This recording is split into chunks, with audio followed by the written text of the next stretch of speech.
ये किस दौर के बच्चे हैं? ये पैदा होते हैं, जैसी माँ थोड़ी परेशान है, बाप परेशान है, खट से उसको मोबाइल फोन दे दिया, ये टेलीविजन पे लगा दिया कोई अच्छा सा टीवी चैनल जिसपे वो सब आ रहा है, राइम्स आ रही है, अच्छी अच्छी वीडियो के साथ आ रही है, कार्टून फिल्म आ रही है। और बच्चे को पता लग गया कि एक मेरा बाप है, एक मेरी माँ है, और एक इन दोनों से ज्यादा इंटरेस्टिंग एक और है, ये बड़ा सा, इसमें हमेशा बढ़िया चीजें आती हैं, ये तो कभी कभी गुस्सा करते हैं, ये वाला ज्यादा अच्छा है, तो टीवी पे ज्यादा उसको मजा आने लगता है। अब रात को सो रहे वहां तो टीवी भी नहीं है, तो फिर फोन दे दिया, फिर बच्चा फोन में। कई बच्चे आजकल ऐसे हैं जो किताब जब पहली बार देखते हैं, किताब पे ऐसे ऐसे करते हैं, क्योंकि वो जिस दौर के बच्चे हैं उनको अखबार पे, किताब पे, इतना ही नहीं, दीवार पे ऐसे करने लग जाते हैं, टेबल पे ऐसे करते हैं कि बड़ी क्यों नहीं हो रही टेबल, क्योंकि वो क्या कर रहे हैं, उसी दौर के बच्चे हैं। ये तो मजे की बात है कि अच्छा फोन है, माँ की चिंता कम, बाप की चिंता कम हो गई, फोन दिया, हम मस्त हो गए। लेकिन साथ में और क्या क्या आता है, इन बच्चों का खेलने का मन नहीं करता, क्योंकि इनके पास खेल से ज्यादा रोचक चीजें हैं। मुझे अच्छे से याद है कि हमने पहली बार 5वीं 6वीं क्लास में जाके ऊट पटांग चीजें पढ़नी देखनी शुरू की थी स्कूल में। पहले क्या है, पेरेंट्स हैं घर में, पेरेंट्स के होते हुए हिम्मत नहीं हो सकती, ना दिमाग में कुछ आता था। स्कूल गए, हर स्कूल में क्या होता है, एक आध बच्चा होता है जो नेता होता है क्लास का, जो कहीं कहीं से ज्ञान लेके आता है और सारे बच्चों में डिस्ट्रीब्यूट करता है कि भैया तुम तो बच्चे हो, तुम्हें नहीं पता दुनिया कैसे चल रही है, ये है असली चीजें। तो मुझे याद आता है कि शायद 6वीं 7वीं क्लास में पहली बार हमारी क्लास का एक छठा हुआ बच्चा था, कुछ किताब लाया था, कुछ फोटो वोटो थी उसमें ऊट पटांग सी, हम सब ने देखी, हम समझ भी नहीं पाए कि ये सब क्या है, पर ये हमें पता लगा कि इसको देखने से आदमी बड़ा माना जाता है, स्मार्ट माना जाता है। लेकिन तब भी क्या था कि एक रिसेस में, एक कोने में जाके 2-3 लोग बैठ के देख रहे हैं, और जैसे टीचर दूसरी जगह से भागे वापस, और इतना ही एक्सपोजर हमारा हुआ करता था। 12वीं क्लास हो गई, कॉलेज में आ गए, उसके बाद भी वैसा एक्सपोजर नहीं था कि आप बिगड़ने के लिए हमेशा तैयार हैं, ऐसा नहीं है। दुनिया बहुत कंट्रोल्ड किस्म की थी, रेगुलेटेड किस्म की थी। अब इंटरनेट की दुनिया है, आप जितने भी स्मार्ट माता पिता हो, आपके बच्चे आपसे ज्यादा स्मार्ट हैं। और अगर आपको लगता है कि आप इंटरनेट और मोबाइल और डिवाइसेस में उनका मुकाबला कर पाएंगे, तो आप बच्चे हैं, नहीं कर सकते, वो हमारे बस की बात नहीं है, संभव नहीं है। आप टाइप करते हैं मैसेज, एक एक उंगली ऐसे करते हैं, ऐसे करके आपको जैन टाइप करना है, जे, फिर देखा ए कहां, ए कहां, AIN, और वो फोन पे ऐसे टाइप करते हैं सामने देखते हुए, और गलत नहीं होता है, एक एक की सही दबाते हैं, आप उनसे मुकाबला करने का सोचते हैं। आपको प्लेटफॉर्म पता भी नहीं होंगे, वो उन प्लेटफॉर्म पे जाते हैं।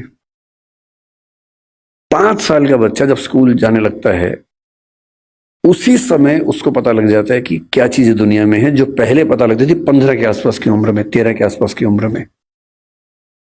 फोन आपने उसको दे रखा है ताकि हमें परेशान कम करे, फिर वो फोन में पहली बार सर्च करता है कुछ, अभी उसको ये नहीं पता कि सर्च हिस्ट्री डिलीट कर सकते हैं,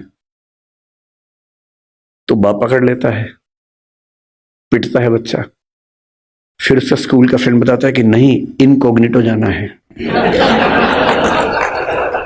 अगली बार से बच्चा स्मार्ट हो गया है, 6 साल का बच्चा स्मार्ट है, इनकॉग्निटो में वो सब देख रहा है जो आप नहीं चाह रहे थे, और जो आप देख रहे थे लेकिन आप नहीं चाह रहे थे कि वो देखे, बच्चा है, छोटा बच्चा है। उसका एक्सपोजर का लेवल सोच के देखिए, ये हंसी मजाक में मैं कह रहा हूं, लेकिन बात की गंभीरता को देखना है। 6, 7, 8 साल के बच्चों का वो एक्सपोजर लेवल है जो पहले 14, 15, 16 की उम्र में होता था। मेडिकल साइंस इस बात को मान चुकी है, मैं जितनी बातें कोट कर रहा हूं, मैं हवा में कोट नहीं कर रहा हूं, मेडिकल साइंस की रिसर्चेस के बेस पे कोट कर रहा हूं। आपको आश्चर्य होगा, आज से 1 महीने पहले एक रिपोर्ट आई है, लगभग पूरी दुनिया में प्यूबर्टी की एज 1 साल कम हो गई है, जिसको टीनेज बोलते हैं कि 13 साल की उम्र में टीनेज आती है, बच्चियों को मासिक धर्म शुरू होता है। दुनिया भर में उसकी एज 1 साल कम हो गई है, और ये ऐसे नहीं हो गई है, ये एक्सपोजर से होती है। लड़के भी जल्दी मैच्योर हो रहे हैं, जो हरकतें 15, 16, 18 में ठीक लगती हैं, किसी बच्चे के मन में भाव आने चाहिए, 8, 9, 10 में वैसी बातें हो रही हैं। ये तो फिर भी छोटी बात है। इसके बाद जो होता है तो बच्चे ही, एक्सपोजर बहुत बड़ा मिल गया है।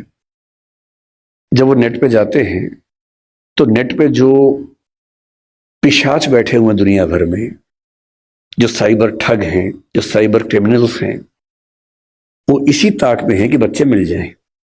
उनको पता है कि बच्चे का मनोविज्ञान क्या है। वो हैकर्स हैं, वो हैक कर लेंगे कि उस बच्चे ने क्या क्या सर्च किया है, उसकी पूरी कुंडली खोल लेंगे कि बच्चे का इस समय मन कहां अटका हुआ है। अगर 9, 10, 11, 12 साल का कोई लड़का है जो कुछ ऐसे वीडियोस देख रहा था या इमेजेस देख रहा था, उसमें भी देख रहे हैं कि कैसी रेस, व्हाइट रेस उसको पसंद है कि इंडियन तरह के लोग पसंद हैं,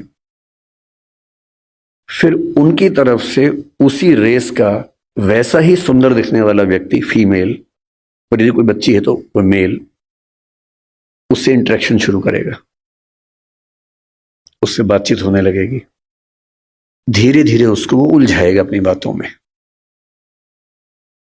वो बच्चा तो माँ बाप से छुप के कर रहा है सब, माँ बाप को पता ही नहीं है। और फिर वो उस बच्चे को प्रलोभन बहुत बड़े बड़े मिलेंगे। आपको ये सब नहीं पता है तो पता होना चाहिए, बहुत बड़े रैकेट चल रहे हैं इस समय दुनिया में। 11-12 साल का एक लड़का अपने कमरे में लैपटॉप पे वीडियो चैट कर रहा है, शायद एक ऑस्ट्रेलियन लड़की से जिसकी उम्र 21, 22, 25 साल है, और वो उससे मीठी मीठी बातें कर रही है। और फिर वो उससे कह रही है कि देखो, तुम इतने सुंदर हो, मैं तुम्हें देखना चाहती हूं, तुम भी मुझे देखो। फिर वो अपने थोड़े से कपड़े उतारती है, उसको कहती है कि तुम भी ऐसा, वो तो प्रोफेशनल है, तुम भी ऐसा करो।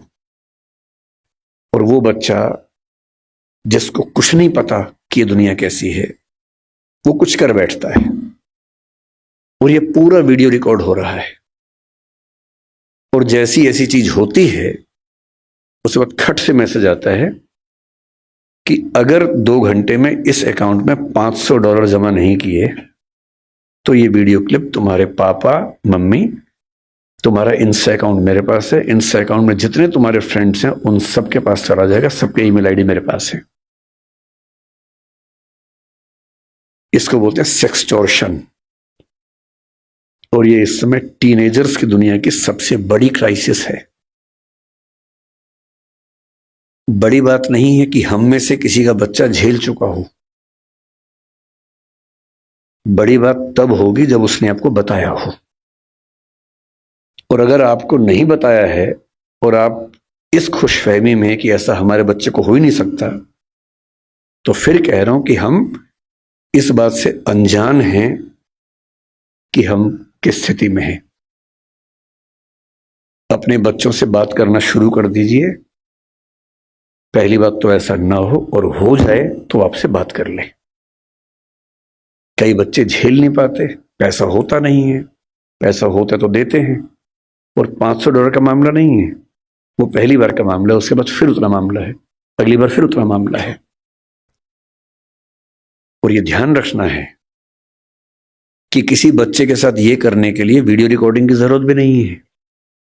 हम एआई के जमाने में हैं, डीप फेक से कुछ भी हो सकता है। किसी आर्टिफिशियल इंटेलिजेंस जो फोटोग्राफी बेस्ड ऐप है, सिर्फ इतना उसको कहना है कि ये फोटो है, सिंपल फोटो, स्कूल की फोटो, पासपोर्ट साइज फोटो, उसको देनी है और कहना है कि इस फोटो को एक ऐसी फोटो में तब्दील कर दो कि ब्लैकमेल किया जा सके। किसी के साथ भी हो सकता है। बस कल को कभी हम में से किसी का बच्चा हमसे ये कहे कि देखो पापा, देखो मम्मी, ये फोटो मेरी लग रही है पर मेरी है नहीं, तो उसको मारना पीटना नहीं है, भरोसा कर लेना है कि ऐसा हो सकता है। तकनीक इस लेवल पे है। और एक और टेक्नोलॉजी जो भी पब्लिक डोमेन में नहीं आई है, कभी भी आ सकती है लेकिन बन चुकी है। वो क्या करती है, एक फोटो देनी है और प्रॉम्प्ट देना है कि इस फोटो के बेस पे वीडियो बनाओ, और वीडियो में ये होना चाहिए। आप जो चाहेंगे वीडियो बन जाएगा, आपका ही बन जाएगा। आप वो नहीं है। और आप क्या, इस दुनिया के बड़े बड़े टेक्निकल एक्सपर्ट्स नहीं बता पाएंगे कि ये वीडियो नकली है। इसको डीप फेक कहते हैं आजकल, डीप फेक। हमारे आपके बच्चे इस खतरे से गुजर रहे हैं और ये आज नहीं तो कल हम सबके बच्चों को झेलना है।